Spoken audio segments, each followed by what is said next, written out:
we'll take a look at the papers that we have this morning. We'll begin with the leadership news paper. The leadership here leads with PDP can't win 2027 presidential election, and that's credited to Wiki, and that can be found on page 4. The writers to that story says selfish interest killing party.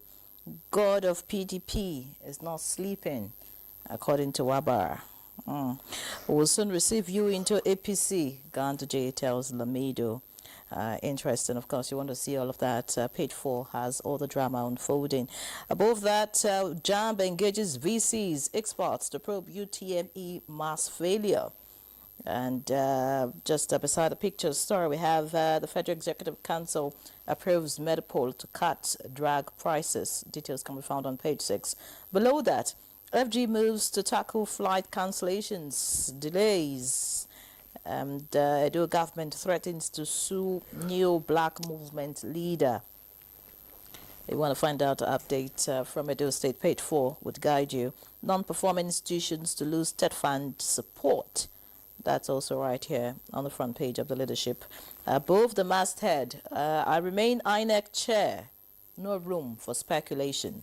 That's credited to Yakubu.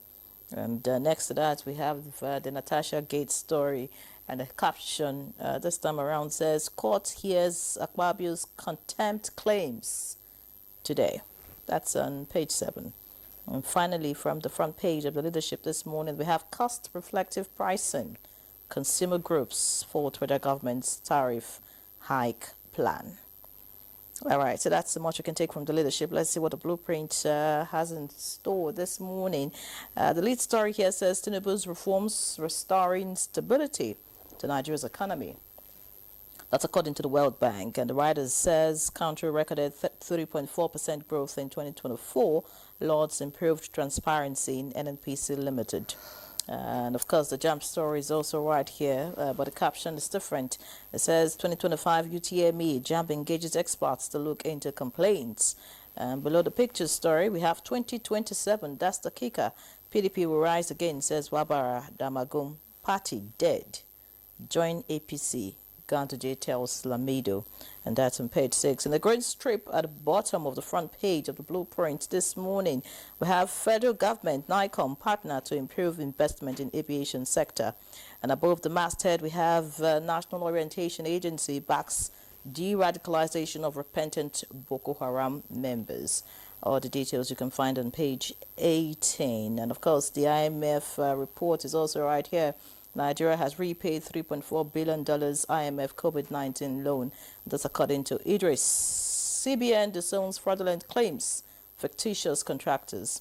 And finally, Flying Eagles qualify for World Cup after dramatic win over Senegal.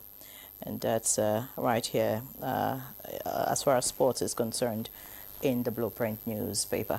Claire, what do you have? All right, I have the Daily Times, and it has a strong a lead story on its front page. It says, Fubara can't decide for Rivers whether or not to return as governor.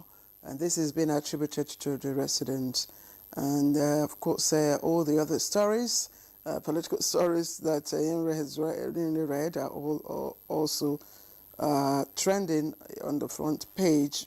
Just below the picture story, you have Saraki 7-man committee to organize PDP NEC meeting May, national convention in August, and 4 die over cholera outbreak in Plateau State. And just above the nameplate, 2027 doom awaits PDP without reforms. That's Wiki. LP begs Tinubu to rein in Governor Oti over alleged threats to Abure NWC members. I think this is the outlook of the Daily Times newspaper this morning. First, we must, of course, do apologize on behalf of Chukwudi Kolubaja, who is unavoidably absent.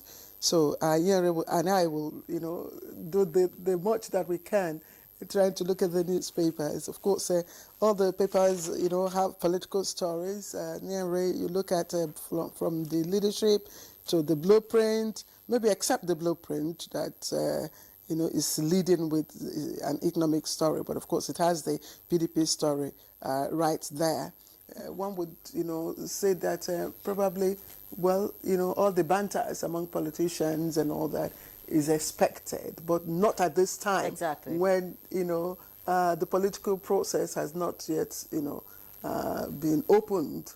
We'll still have, next year for this. So you begin to wonder what may happen, next year if we're having this heated debate, among politicians. I agree with you that the timing may not be right, but you see, it looks like politicians are businessmen. They're trying to plan early.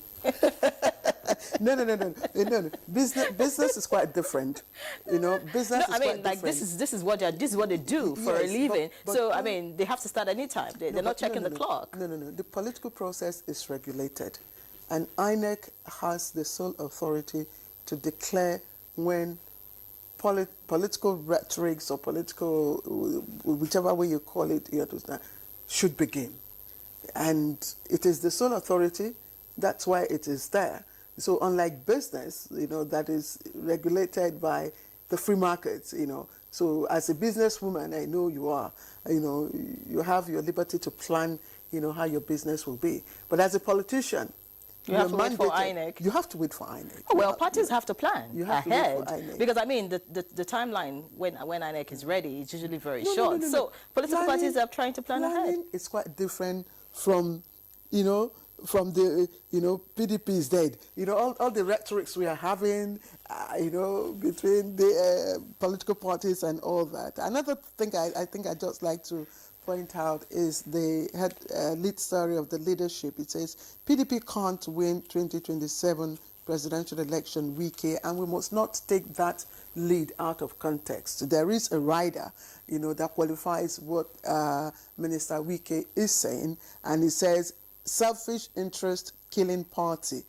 So, and the god of PDP is not sleeping. That's coming from well, Wabara. that's Wabara's response. But I just like to say that so that people do not begin to, take this lead out of context. There was a rider to that, So because Minister Wike is not a prophet, so he wouldn't know what is ahead. But he's saying selfish interest, because he said in another paper that if reforms, the Daily Times, if reforms are not, taken by the party, that may happen. And which are the story that we have? Okay, Tinubu's reforms, restoring stability to Nigeria's economy. This is good news. Says country recorded 3.4% growth in 2024. Lots improved transparency in NNPC Limited. I think this is something that coming from the World Bank, of course, should give Nigerians, some positive reflection. That the reforms restoring stability in our economy and, of course, growth 3.4%. So this should be something that we will begin to look at, the variables, the dynamics that have led, that have played out. I think it will be good to look at this, and know how they are being implemented, and, of course, so that Nigerians would understand, some of these, economic measures and all that. All right, and of course, just to add to that, looking at the repaid loan, that's a caption here in the blueprint. Of course, that's like one of the things you want to say that the government is doing that is, playing a major role in how the economy is doing. I mean, being able to repay your loan while you're still trying to stabilize the economy. I mean, it's... I don't know about you, but I don't know how I feel when I owe. I have sleepless nights, so I don't know how countries, companies, but this is good news, for every Nigerian that we're taking back, our debts, and this is the COVID-19 loan, $3.4 billion from IMF. So all the talks about, hey, Nigeria's loan to GDP, Nigeria's loan to GDP. So this is good. But just before we go, UTME, JAM says, according to this paper, the blueprint, that it will engage experts to look into complaints. Parents have really come out. Mass failure. big issue. Yes, to raise issues about the maths failure, and of course the technical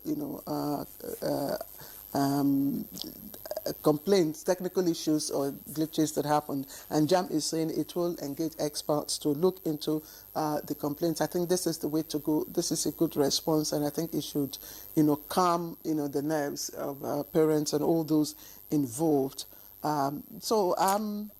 Well, one quick story yes, here. yes. The approval of Melipol by the Federal Executive Council to cut drug prices. I think that's a good way, to go, considering what people are having to go through in the health sector. The cost of drugs. I mean, for those who depend on it every day, it's really killing. So, I mean, if this works, I think it would help. Yeah, the cost of drugs. Yes, the